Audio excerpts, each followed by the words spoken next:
Close your eyes for a moment. Breathe. Can you feel it? Something inside you is changing. It's not loud, it's not visible, but it's real. It's as if the ground that once felt steady is now slowly shifting. Not in chaos, but divinely. You're no longer who you used to be, and deep down, you know there's no going back. This is the beginning of what we call a spiritual awakening, but maybe it's something even deeper. Maybe it's God rebuilding you from the inside out. And in that rebuilding, certain things start to fall away. Not all at once, but slowly, like autumn leaves. Today, I want to show you 6 things God is gently removing from your life, and why. If you're in this phase, this isn't the end. It's just the beginning. 1. The need to please everyone. At first, you just wanted to be understood, to be accepted, to be loved. But as your soul matures, you begin to realize that's not possible. Then you start asking yourself, how many versions of myself did I create just to be liked? Other people's opinions are unstable, built on their projections, expectations, and baggage that isn't yours. God is teaching you to stop begging for approval, because His love already holds you. You no longer have to shrink to fit. You no longer have to dim your light for others to see. You stop trying to squeeze into spaces that were always too small for you, and you start living in freedom, in truth. If people only like you when you're not being yourself, maybe they never truly liked you at all. As Galatians 1:10 says, if I were still trying to please people, I would not be a servant of Christ. 2. Attachment to material things. It's not that you'll live in the desert, but the shine of things begins to fade. The new car, the status, the designer clothes suddenly feel so empty. You start craving less stuff and more meaning. You realize you were collecting things, trying to fill a void that was never physical.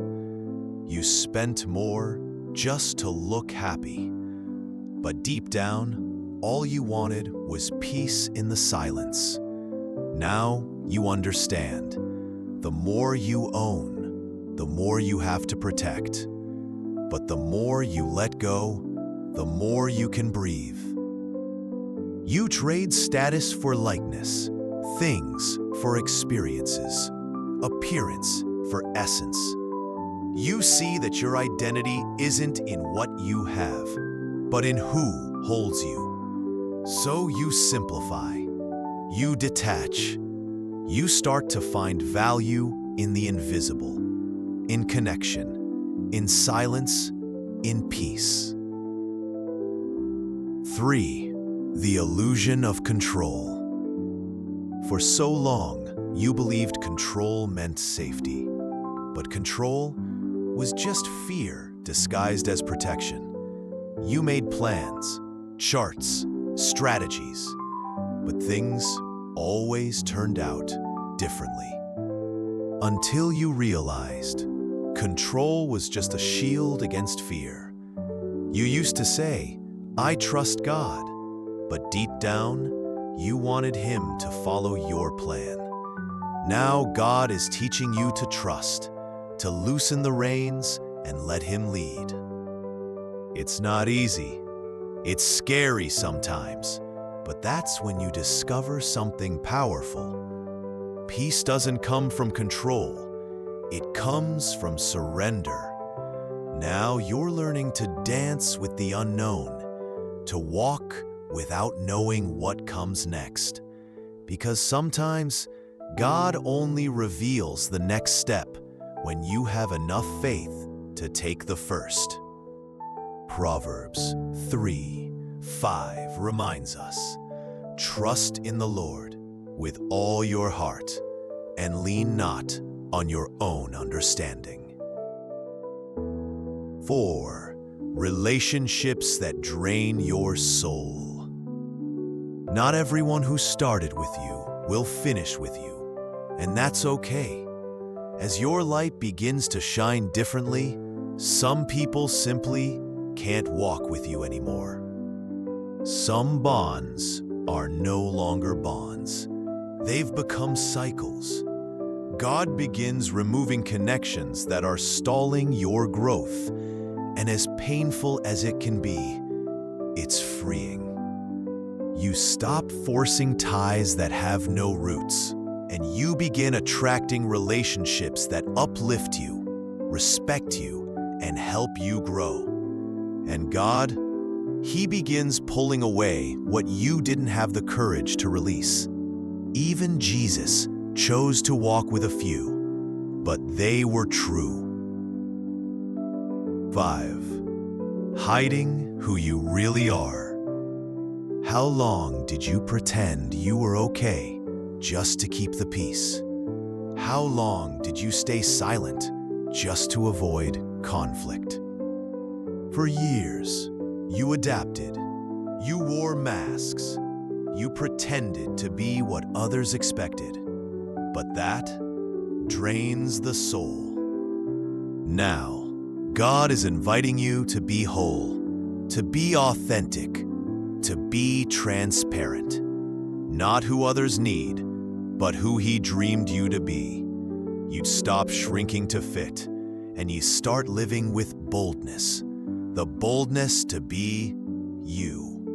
You begin living in such deep truth that those who live in lies can't stand being near you.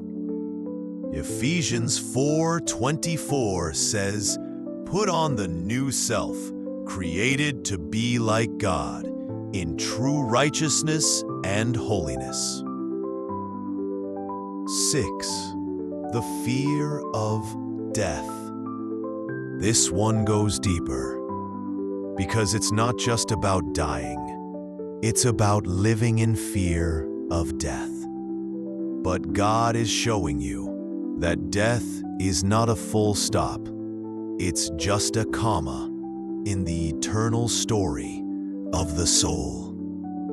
When you understand this, fear loses its grip, and life becomes brighter. You start living the now with more presence, more gratitude, more reverence. And death, it's not the end, it's the return, the soul going home. As 1 Corinthians 15:55 asks, "Where, O death, is your victory? Where, O death, is your sting?" These 6 things won't disappear overnight. They loosen little by little, and with each one that falls away, something new is born in you. This is the process. This is the calling. And even if it feels messy, it's exactly where you need to be. Don't fight what God is removing. Don't cling to what He's asking you to release, because what He's placing in your hands is so much greater. If this message spoke to your heart, don't let it stop here. Share it. Leave a comment. Be part of this journey. You are not alone. You are awakening, and that's more than okay. When the echo lives, your spirit awakens. Until next time, the living echo.